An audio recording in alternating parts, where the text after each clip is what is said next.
November 2019, we hosted a 3-day futures thinking and scenario planning workshop for youth.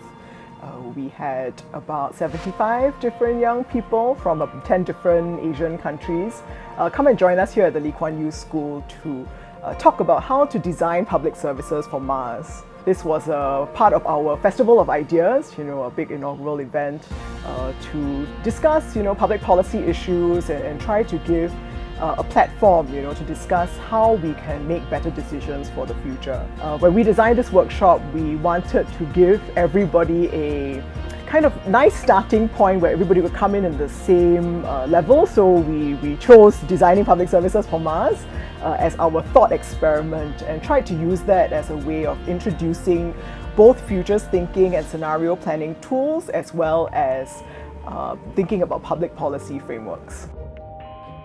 So I'm here at the Festival of Ideas, where we've been exploring with students from lots of different countries the question of how we would design public services for Mars. Now, it seems like quite a bold and forward-thinking question. Should we be worrying about this right now? But I think it's a really useful thought experiment. Looking to the future is important because when we look ahead, we could end up in a world that we do want, or there's a risk that we sleepwalk into a world that we don't want. So this is a thought experiment that we can apply back here in our own countries, here on Earth, to think about some of the core issues as society comes under pressure, as finances in many cities are tight, as human needs get more complex. How could we reinvent our model of public services to be different, to be more sustainable, so that they work not just now, but much, much better in the future? So day one of the program was where we brought all the young people together to discuss how to build public services for Mars and how to design them. We tried to make the group as diverse and inclusive as possible. I think one of the things that we were really interested in doing is how to get a participatory and inclusive conversation about the future. I think normally when we think about public policy or futures thinking and scenario planning, it seems like these big, lofty ideas. But actually, if we could democratize these skill sets and these tools, actually what would they look like? So we brought together this group of young people to take part in this workshop together. So one of the questions that we have when it comes to futures thinking and scenario planning is really who gets to future, right? Who gets to decide about what public policy looks like, what public services look like, in the long term. So one of the things we really wanted to do with this particular workshop was to try to bring together a really diverse and inclusive group and to get them to really think and use these futures and public policy frameworks to really exercise, how to design public services for Mars and how to go through these exercises, these tools that we would teach in a public policy graduate school, and how to understand a little bit about how to make these decisions for the long term.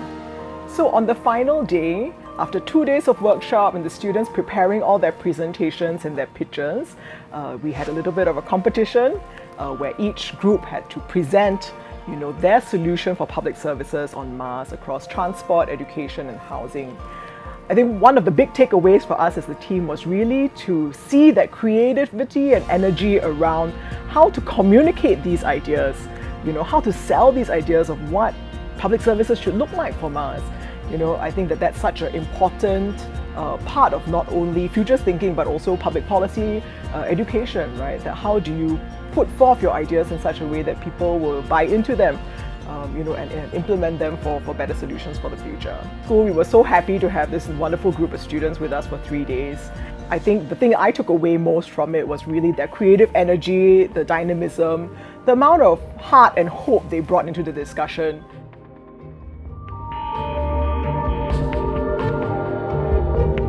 Meeting so many different people from many different diverse backgrounds really gave me an eye-opener to how the world is like outside. And I'm really thankful for my school because I've learned many different things in such a short span of time. And this has led me to hone my skills to think on the feet. And at the same time, it has given me opportunities to network with different characters and individuals from a wide range of countries all around the world.